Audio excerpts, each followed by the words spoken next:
महात्मा की पत्रिका। अब महाराज ने सोचा मन में कि चलो यज्ञ तो हो गया, अब राजा जनक के यहाँ चलते हैं धनुष यज्ञ में। और विश्वामित्र जी महाराज कहाँ चले?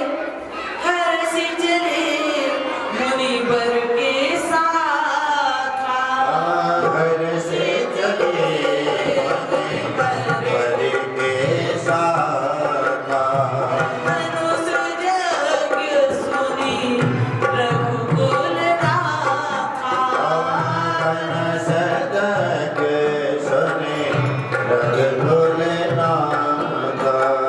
बाबा विश्वामित्र राम जी और लक्ष्मण जी को लेके जब चले, बताओ बाबा जी का दिल कितना चौड़ा हुआ होगा, मन कितना गर्वान्वित हुआ होगा, गौरव से भरा होगा कि मेरे साथ मेरे ऐसे शिष्य साथ में चल रहे राम और लक्ष्मण। आगे बढ़े, रास्ते चलते चलते देखा क्या, रास्ता में चलते चलते देखा एक पत्थर पड़ा है नारी की तरह। उसका इतिहास भगवान राम ने पूछा, उस समय पूछा मुनि शिला पर देखी, भगवान ने शिला देखा, बाबा जी से पूछा ये क्या? बाबा जी बोले छोड़ो छोड़ो हटाओ, ये तो गौतम नारी साप बस उपन देह धरि धीर। अरे ये पत्थर बनी हुई महाराज गौतम की पत्नी है, इंद्र ने इसके साथ छल किया और ये यहाँ पड़ी है, श्रापित है। भगवान बोले जो पतित है उसको पावन बनाना तो मेरा काम है प्रभु, कारण इसका उद्धार कैसे होगा?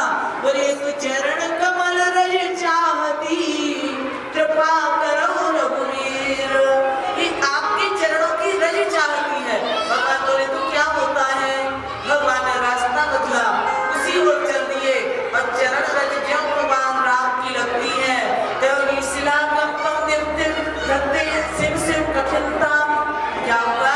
शिला कांपने लगी और कांपते कांपते शिला से नारी प्रकट हो गई, क्योंकि गौतम नारी के लिए जिस समय इंद्र ने छल किया उसके प्रति महात्मा गौतम ने श्राप दे दिया था, जा तू पत्थर बन जा। बोले उद्धार कब होगा? बोले जब भगवान राम की चरण की रज लग जाएगी तो पुनः तू नारी के रूप में होगी। जो ही रज लगी तो यहाँ कहा गोपाल चंपू में कहा जाता है शिला कंपम भक्ते शिव शिव व्युंगते कठिनता, अहो नारिक्ष्या मयति वनिता रूपमयते, वदत्येवं रामे विकसित मुखी बलकलापुर स्थले धत्वा वध्वा कचभर मुदस्था ऋषि वधू। वह स्त्री के रूप में परिणत हो गई और भगवान के चरणों में माथा झुका के कहने लगी हे प्रभु यही पति और ब्रह्म का मिलन होना चाहिए, लेकिन उसको जीव को बीच में आना, बिचौला कोई तो होगा। विवाह होता है तो कोई बिचौला होता कि नहीं बोलो? तो यहाँ बिचौला कौन बन रहे? लक्ष्मण जी। लक्ष्मण जी ने सोचा मैं कहूँगा मुझे नगर देखने जाना तो नगर के लोग राम जी को देख लेंगे और जब राम जी को देख लेंगे तो कहने लग जाएंगे कि राम जी का विवाह सिया जी से होना चाहिए और भक्त की भावना को भगवान जरूर पूरा करते हैं।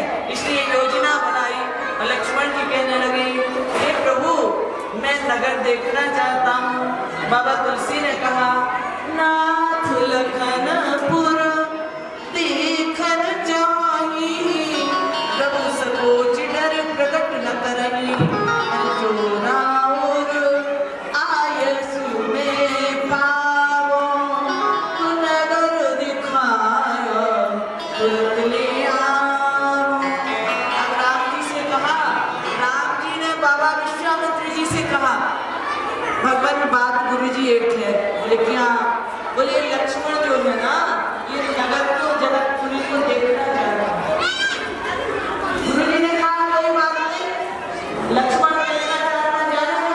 बोले नहीं महाराज, नया नया गाँव नई नई बस्ती अपने आप है, अगर आप मेरे को नहीं दिखा बोले ठीक है महेश मुख चंद चकोरी जय गजवदन खड़ान निर्माता, जगत जननी पिता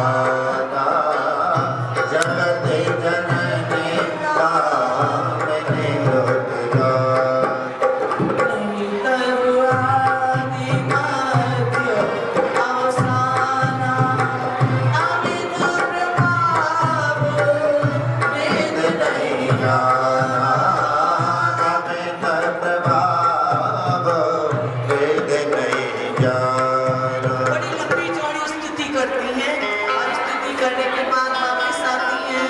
अब ध्यान दो, धनुष यज्ञशाला में राजे महाराजे बैठे, भगवान राम विश्वामित्र जी के साथ और लक्ष्मण। बड़े बड़े राजा धनुष तोड़ना चाहते हैं, लेकिन बिना भगवान की कृपा के बाल बाका होने वाला धनुष का नहीं था।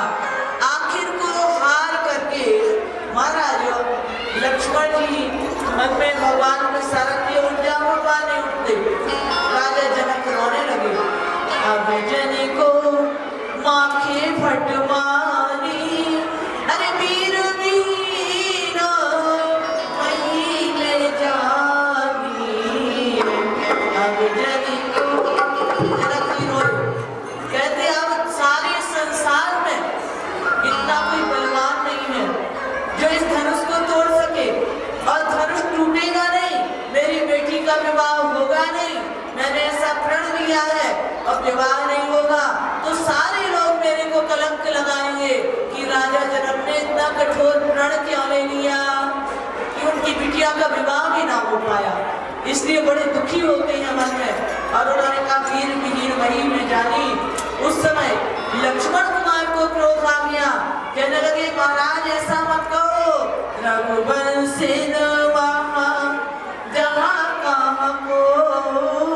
अरे यहाँ रघुवंश के हमारे सम्राट सूर्यकुल शिरोमणि भगवान राम बैठे हुए हैं, आप इतनी घटिया बात कर रहे हैं, ऐसा कमजोर मत समझो। भगवान राम तो केवल अपनी भक्ति विलास मात्र से अगर कठोर नजर से देख जाए ना तो भी ये धनुष को भस्म कर देंगे, इसलिए आप ऐसा ना कहो। लक्ष्मण जी ने क्या कहा? लक्ष्मण जी कहने लगे अरे क्या समझते हो, ये धनुष तो छोटी सी चीज है, बहुधन की तो ही लड़ाई। ऐसे तो बचपन में हम लोगों ने खेल खेल में धनुष तोड़ दिए, महाराज ऐसा मत समझो। धनुष की बात छोड़ो, ये सारी की सारी धरती को ना अगर हमारे भगवान राम समझ लें, तोड़ना चाहे तो जैसे कांच का घड़ा होता है ना, कांच का घड़ा, उसको जोर से मार दो तो टूट जाता है। ऐसे हमारे राम जी में ताकत है कि कांचे घट जिमी डारो तोड़ी, सकल वीरू उलगते तोरी। कांचे घट, कांच के घड़े की तरह जब भगवान ने देखा, लक्ष्मण बड़ा क्रोधित हो रहा, इशारे से बिठाया। भगवान ने मन में सोचा कहीं ऐसा ना हो मैं ना उठूं तो यही तोड़ के आ जाए। भगवान राम जी के लिए इशारा। अब विश्वामित्र जी समय सुन जाने, उठो राम भजो बहु चापा, बैठो तात जनक परितापा। लक्ष्मण जी ने देखा भगवान विश्वामित्र ने इशारा किया और राम जी उठते हैं, और महाराज राम जी ने धनुष का भंजन कर दिया। बोलो भक्तवत्सल भगवान की जय। सिया जी हाथ में जयमाल लेके सामने आ गई, माला पहनाना चाहती, लेकिन राम जी ऊंचे हैं और सीता जी थोड़ा झुकी नीची है। सखियों ने गाना चालू किया, सखियां कहने लगी भगवान थोड़ा झुक जाओ। भगवान बोले झुकना होगा तो अपने माँ बाप के चरणों में झुकूंगा, ससुराल में झुकने वाला नहीं हूँ। सखियां गाने लगी झुक जइयो राम रघुवीर, लली मेरी छोटी सी, झुक जइयो नरके रघुवीर, सिया मेरी छोटी सी। झुक जइयो तनक रघुवीर, लली मेरी छोटी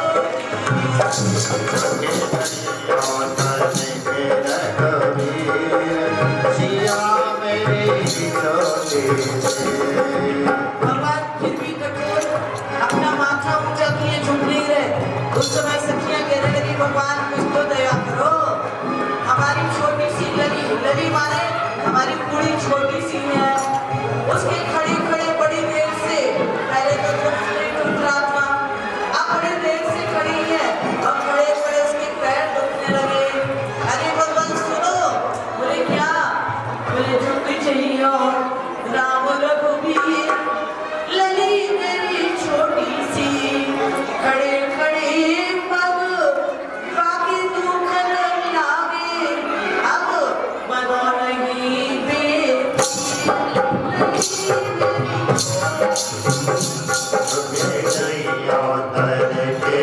रघुवीर लाले मेरे छोटे से। भगवान से जब बार बार कहा, अब लक्ष्मण जी से सहन नहीं हुआ और लक्ष्मण जी भगवान के चरणों में दंडवत लेट करके नमस्कार करने लगे। अगर आपके चरणों में कोई लेट के नमस्कार करता है तो उसको उठाना आपका धर्म बनता है। लक्ष्मण चरणों में गिरे, भगवान झुककर उठाने लगे। इतने में सीता जी ने राम जी को जयमाला पहना दी। बोले श्री सीताराम जी सरकार की जय। भगवान का विवाह होता है। यहाँ महाराज भरतलाल जी का विवाह भी भरतलाल जी का विवाह मांडवी देवी से होता है। शत्रुघ्न कुमार का विवाह श्रुति कीर्ति जी से और लक्ष्मण जी का विवाह उर्मिला मैया से होता है। तो चारों भाइयों का विवाह जनकपुर में, जितने उनके मित्र गए थे वो भी जनकपुर की जितनी भी कन्याएं हैं उनसे विवाहित हो जाती है। क्योंकि भगवान से क्या मांगा? भगवान से कहा विवाह। जब भगवान का हुआ तो जनक जी ने कहा, अरे महाराज कुछ मांग लो ससुराल में। बोले मैं क्यों मांगू, मैं देने वाला हूँ। अरे वो तो दाता एक राम, भिखारी सारी दुनिया, दाता एक राम। भिखारी सारी दुनिया, दाता एक राम। राम एक देवता, सारी सारी दुनिया, पुजारी सारी दुनिया। दाता एक राम, सारी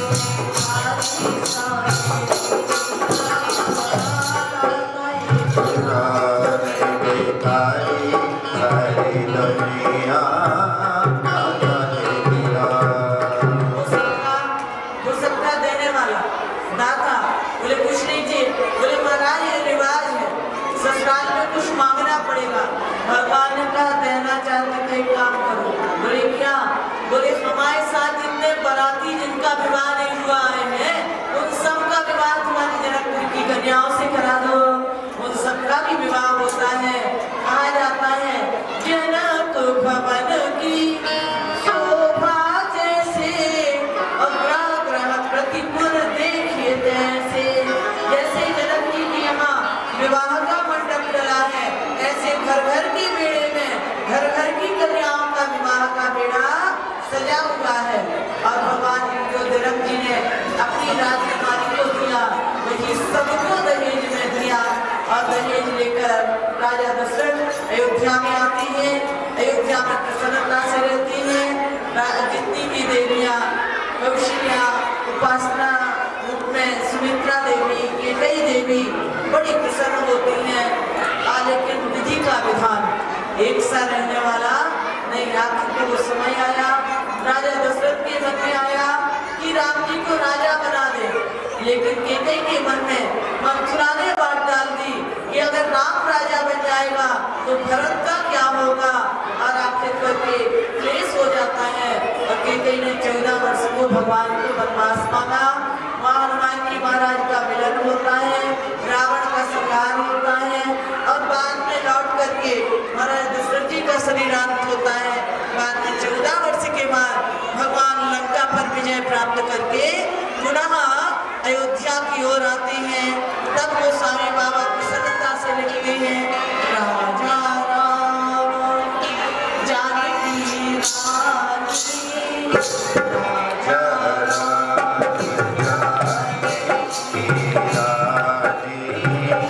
आनंद अवध अवध आनंद अवधि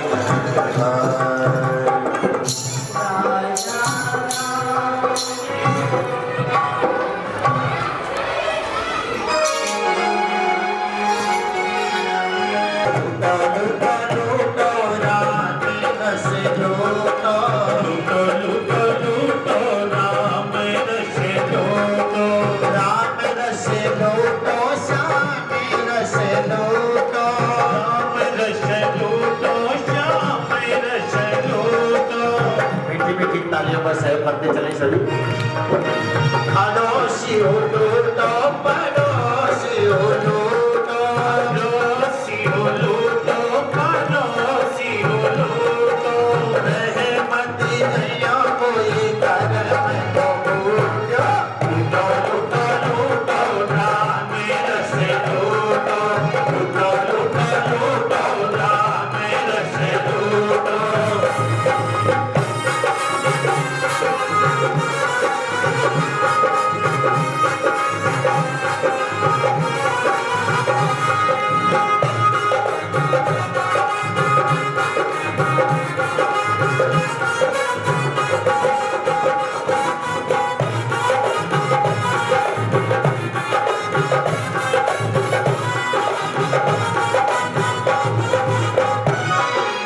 एक बार सबरी ने लूटो, एक बार सबरी ने लूटो, एक बार सबरी ने लूटो, एक बार सबरी ने लूटो, पेड़ खिलाए गयो छोटो, जय हो पेड़ खिलाए गयो छोटो, लूटो लूटो लूटो राम रस लूटो, लूटो लूटो लूटो राम रस लूटो।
एक बार संतन ने लूटो, एक बार संतन ने लूटो, एक बार भक्तन ने लूटो, एक बार भक्तन ने लूटो, भाग्य बनी गयो देखो,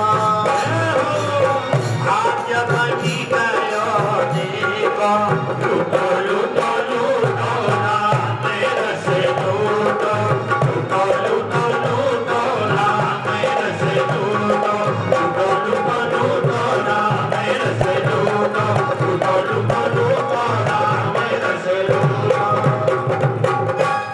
बोलिए भक्तवत्सल भगवान की जय। प्रभु की कृपा का वर्णन मीराबाई का, तुलसीदास का, भक्तों का, संतों का अभी हमारे भाई जी ने भजन के माध्यम से सुनाया। वास्तव में जो भगवान के रंग में रंग जाए उसे कोई कमी रहने वाली, मुकम करोति वाचालम, वो बिना बोलने वाले को बोलना सिखा देता है और बिना पैर वाले को पहाड़ चढ़ा देता है। हमारे यहाँ कहा जाता है, अरे पिंगला पहाड़ चढ़ी जावे, कृपा हो गई तेरी पिंगला पहाड़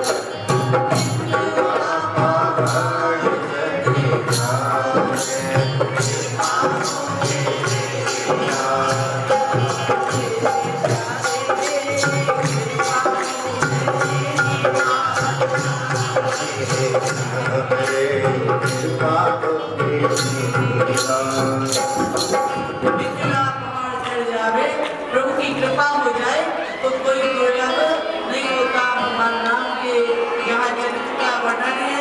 भगवान दयालु हैं, सब पर बराबर कृपा करते।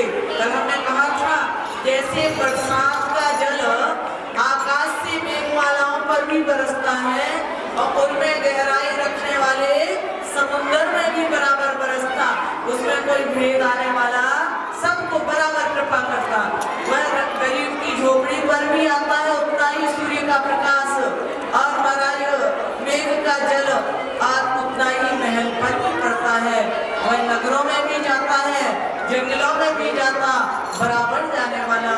उसी का नाम भगवान है, जो भय से मुक्ति कराने वाला।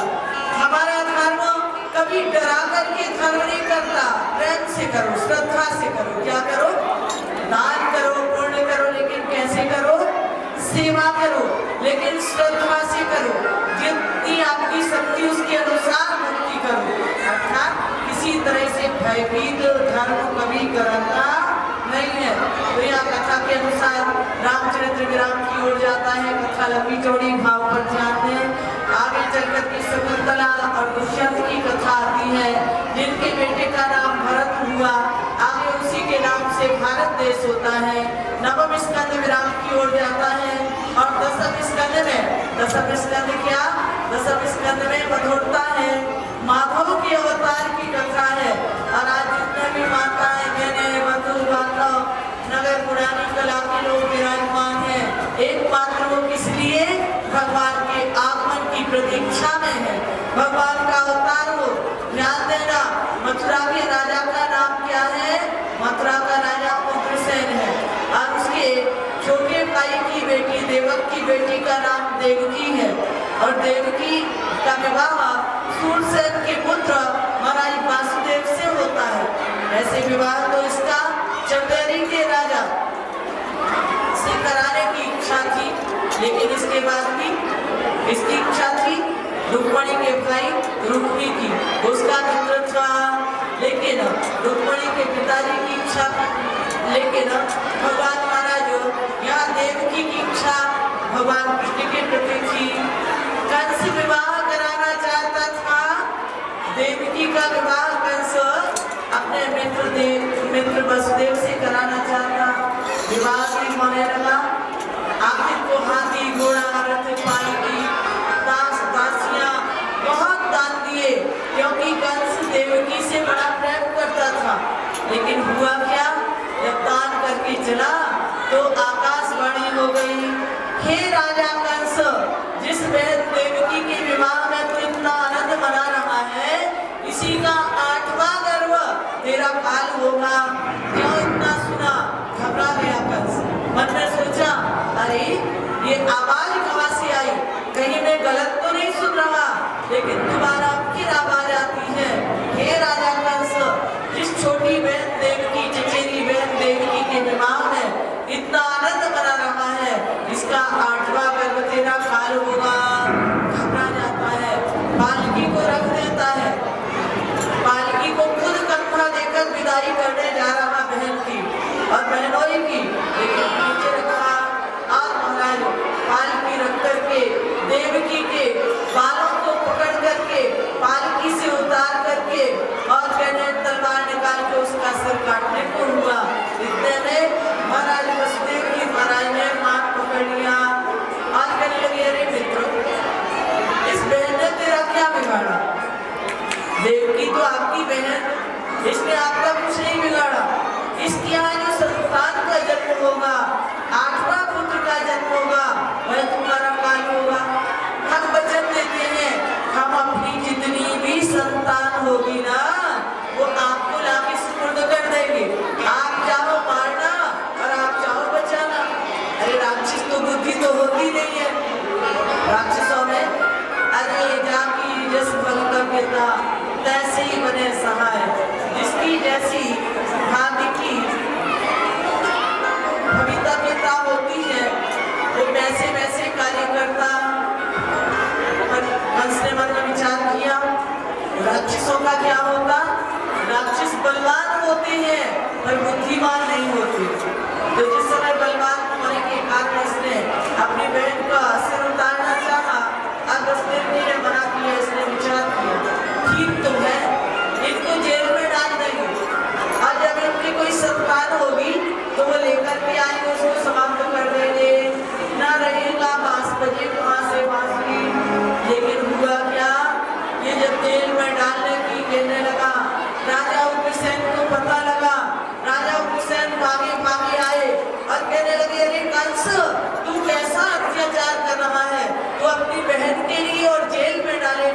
सारा समाज क्या कहेगा, कितना पाप का भागी बन जाएगा। इसने कहा अरे पिताजी तुम ऐसा क्यों करते हो, मेरे काम में टांग मत अड़ाओ, बीच में डिक्का मत बनो। पिता कहने लगा अरे तेरे को ये कहने का अधिकार किसने दिया, मथुरा का राजा तो मैं हूँ, मैं जो चाहूँ वो होगा। लेकिन क्या किया कंस ने, अपने पिता का, अपने बूढ़े बाप का माथे पर लगा हुआ स्वर्ण का मुकुट उतार करके जबरदस्ती अपने माथे पर रख लिया। अब बड़े जोर से अट्टहास करके हंसा, हंस के कहने लगा देख लो आज से मैं राजा रहूंगा। क्या होगा, आज से मथुरा का राजा मैं बन गया। आज मुझे ज्यादा तेरे को प्रेम है, तू जाओ आप भी जेल में अपने बेटी और दामाद के साथ रहो। और हुसैन को भी जेल में बंद कर दिया। समय बीतता गया। एक समय की बात, जब पहला पुत्र हुआ महाराज कंस के पास लेकर के महाराज वसुदेव जी अपना वचन के अनुसार थे। लेकिन हुआ क्या, कंस ने मन में सोचा ये तो पहला बेटा है, जब 8वां होगा देखा जाएगा। वापिस कर दिया, बड़ा प्रसन्न, आज मैं मामा बन गया। इतने में हरिगुण गाती बीड़ा बजाती नारद जी आ गए। श्रीमन नारायण नारायण नारायण श्रीमन नारायण नारायण नारायण लक्ष्मी नारायण नारायण नारायण लक्ष्मी नारायण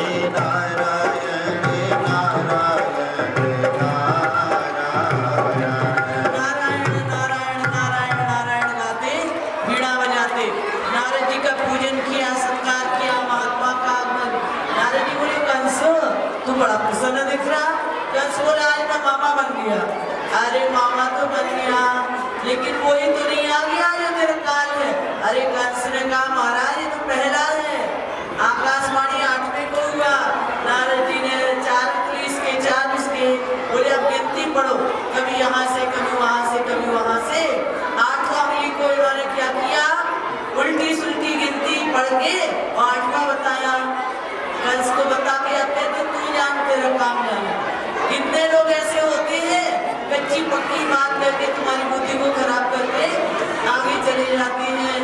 कंस ने बालक को वापस बुलाया, होते करते 6 बालकों को इसने समाप्त किया। 7वां बालक संकर्षण जो बलराम जी के रूप में हुए, उनको क्या किया, उनको महाराज रोहिणी के गर्भ में स्थापित कर दिया और कह दिया 7वें बालक का क्षय हो गया। लेकिन अब 8वें का टाइम आ गया। क्या आ गया, 8वें बालक का टाइम आया। कन्हैया जी बनाए थे क्या, बता दे रहा हूँ तो 8वें का टाइम आ गया। 8वें बालक का टाइम आ गया और जब 8वें बालक का समय आया तो बड़ी प्रसन्नता के साथ में लेकर के चार और चौकीदारी का काम चालू कर रहा था। कहीं पलक भी नजर पड़ पाए। सारे सैनिकों से कहा दिन रात जागते रहो जागते रहो। लेकिन जिसको भगवान सुलाना चाहे वो जागने वाला फिर नहीं होता। भगवान का अवतार होना और सभी लोग तंत्रा में सो गए। और यहाँ भगवान प्रकट हुए।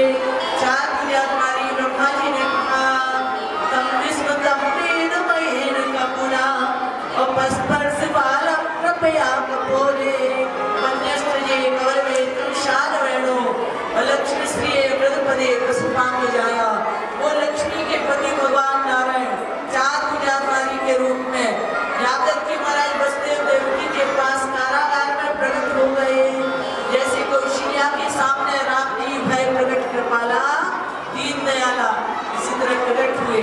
मैया देवी ने कहा अरे भगवान 8वां गर्भ से बालक का जन्म होना था और आप तो इतने बड़े बालक बन के आओ। भगवान बोले अरे धीरे बोलो। बोले क्यों, बोले बात ये है यहाँ कंस के सेवक लगे हैं। अरे महाराज धीरे क्यों बोले, अरे नहीं महाराज धीरे। देव की मैया ने कहा पहले तो आप छोटे से बन जाओ। क्या करो, कौशल्या जी ने भी कहा था छोटे बनो। देव की बोली छोटे बन जाओ। ठाकुर जी छोटे बन गए, एक सूप में सुलाया और सूप में सुलाने के बाद कहा, भगवान जी बोले मेरे लिए गोकुल में भेज दो। क्या भैया जसोदा और नंद बाबा निवास करते हैं। पहले जमाने में दरबारी में ताले नहीं रखते थे। सोती हुई जसोदा के पास ले जाकर के बालक को सुलाया। अब उनकी कन्या को उठा के लाए और कंस को लाके कन्या दे दिया। कंस ने कन्या के लिए पहाड़ पर पटकना चाहा, लेकिन कन्या ने कहा, अरे कंस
तेरी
अधरन में जोगी लाल तेरे अधरन में जाओ शाम तेरे महरन में जोगी लाल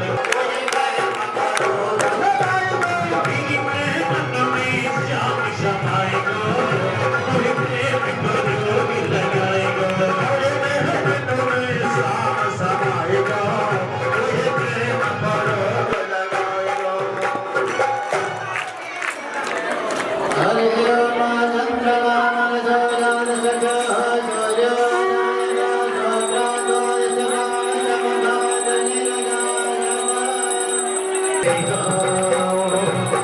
श्याम सुंदर आरती गाओ श्याम सुंदर तेरी आरती गाओ बड़े बड़े चाँद सिरे पर सोहे पूरे मुकुट चाँद सिरे पर सोहे प्यारी बड़ी से मेरा मन को से निकले गंगा प्यारे चरणों से निकली है गंगा प्यारी जिसने सारे दुनिया तारे जिसने सारी दुनिया तारी उन चरणों का दर्शन पाओ उन चरणों का भी दर्शन पाओ नंद चुंद धारा तेरी आरती गाओ नंद चुंद धारा तेरी